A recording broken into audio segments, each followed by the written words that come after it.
प्रिय विद्यार्थियों, मैं अतुल कुमार पांडे, सहायक अध्यापक जय नारायण सरस्वती विद्या मंदिर। आज हम देखेंगे तीसरा खंड पथ की पहचान का। जैसा कि पीछे 2 खंड आपको मैंने पढ़ा दिए हैं, तीसरा खंड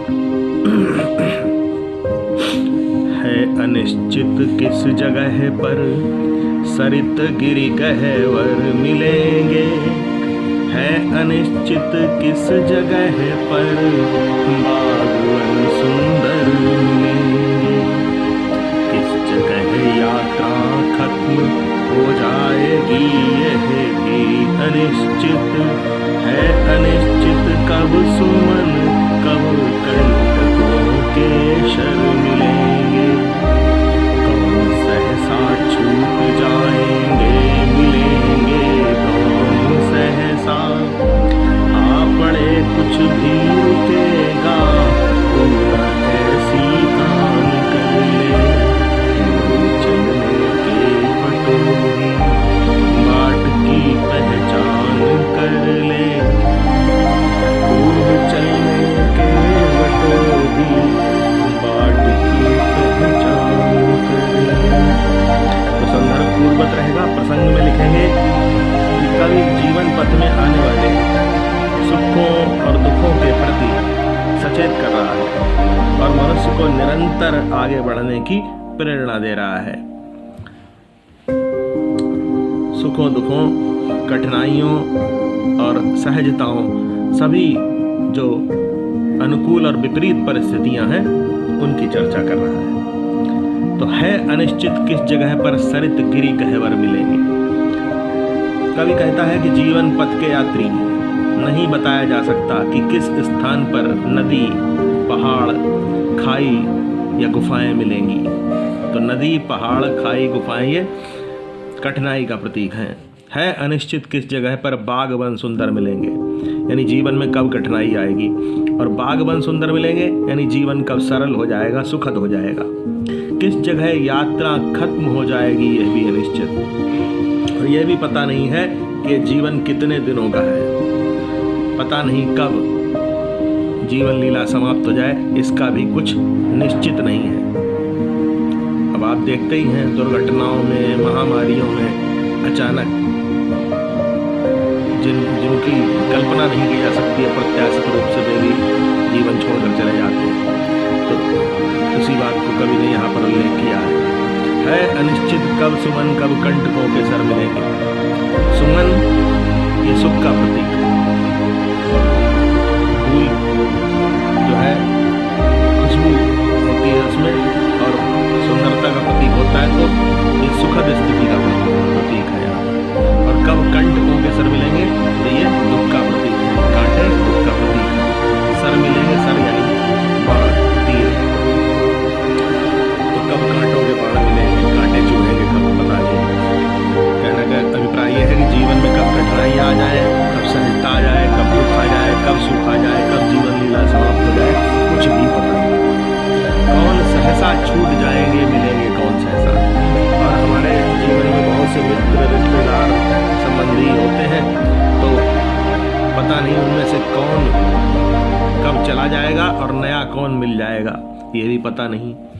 आ पड़े कुछ भी रुकेगा तू ना ऐसी आन कर ले। यानी कितनी भी विषम परिस्थितियां आ जाएं, लेकिन हे जीवन के रूपी यात्री, तुम्हें अपना कार्य नहीं छोड़ना है, अपने पथ को छोड़ना नहीं है, अपने लक्ष्य को छोड़ना नहीं है। कठिनाइयां तो आती ही रहेंगी और चली भी जाएंगी। तुम्हारा ध्यान अपने लक्ष्य की ओर होना चाहिए, अपने कार्य की ओर होना चाहिए। ऐसी प्रतिज्ञा तुझको कर लेनी चाहिए। तो मन में प्रण कर लेना चाहिए कि जीवन की कठिनाइयों की परवाह न करके आगे ही बढ़ते जाना है। हे जीवन पथ के यात्री, तो पथ पर चलने से पूर्व आने वाले दुख को भली भांति जानकर अपने मार्ग को पहचान ले। पूर्व चलने के बटोही बाट की पहचान कर ले। अब चौथा खंड भी इसी में देख लेते हैं। कौन कहता है कि स्वप्नों को न आने दे हृदय में। देखते हैं सब इन्हें अपनी उम्र अपने समय में। और तू कर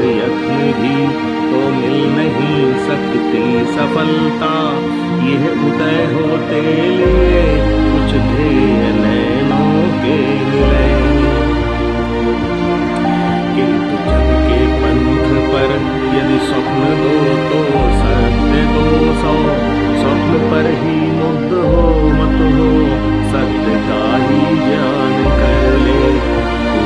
चलने के बटोही बाट की पहचान कर ले, चलने के बटोही बाट की पहचान कर ले। प्रसंग में लिखेंगे यथा स्थिति और मनुष्य की महत्वाकांक्षा में क्या तालमेल होना चाहिए। इन पंक्तियों में कवि ने चित्रण किया है इस समस्या का समाधान। तो कवि कहता है, हे जीवन यात्री, तुमसे ऐसा किसी ने भी नहीं कहा कि तुम अपने मन में इच्छाएं ना पालो, अपने स्वप्न अपनी कल्पनाओं को ना देखो। सभी लोगों की अपनी स्वप्निल कल्पनाएं होती हैं, अपनी इच्छाएं होती हैं, और युवाओं की तो बहुत आकांक्षाएं होती हैं, महत्वाकांक्षाएं होती हैं। और उन्हीं महत्वाकांक्षाओं के आधार पर और अपनी क्षमताओं के आधार पर हमें अपना लक्ष्य निश्चित करना होता है।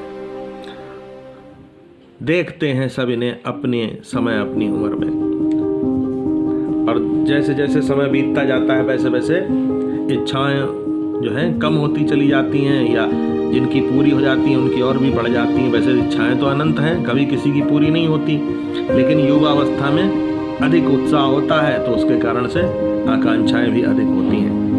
और तू कर यत्न भी तो मिल नहीं सकती सफलता, यानी तुम इच्छाओं पर नियंत्रण नहीं कर सकते अपनी, कितना भी प्रयास करो अपनी इच्छाओं पर मनुष्य नियंत्रण नहीं कर सकता। तो स्वप्न जब आंखों के नीड़ में उपजते हैं तो उनका अपना ध्येय होता है, वो व्यर्थ नहीं जाते, किंतु स्वप्नों से यथार्थ को नहीं झुटलाया जा सकता। कारण यह है कि स्वप्न या कल्पनाएं जीवन में बहुत कम है। ये उदय होते लिए कुछ ध्येय नयनों के मिले, तो ये जो स्वप्न होते हैं ये इनका अपना ध्येय होता है। किंतु जग के पंथ पर यदि स्वप्न दो तो सत्य दो सौ, किंतु जग के पंथ पर यदि स्वप्न दो तो सत्य दो सौ। संसार में रास्ते में यदि स्वप्न दो है तो सत्य दो सौ है, अर्थात कल्पनाएं कम है और सच्चाई अधिक है। सच्चाई का प्रतिशत यथार्थ का प्रतिशत बहुत अधिक है। केवल कल्पनाएं करने से कुछ भी प्राप्त नहीं होता, उसके लिए बहुत संघर्ष करना होता। तो स्वप्न पर ही मुक्त मत हो, सत्य का भी ज्ञान कर ले। यानी जो कल्पनाएं जो आकांक्षाएं आपने पाली हैं उसके लिए आपको कितना संघर्ष करना है। अगर यदि जितनी बड़ी आकांक्षा है, जितनी बड़ी महत्वाकांक्षा है आपकी, उतना ही अधिक आपको संघर्ष करना पड़ेगा।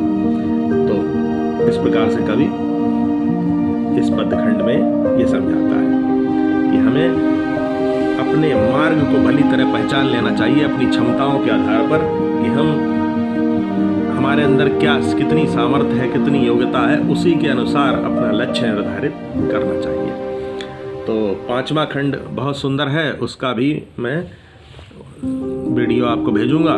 और फिलहाल आप ये एक वीडियो देखिए, आपको अच्छा लगेगा। लाइक कीजिए, सब्सक्राइब कीजिए और शेयर कीजिए।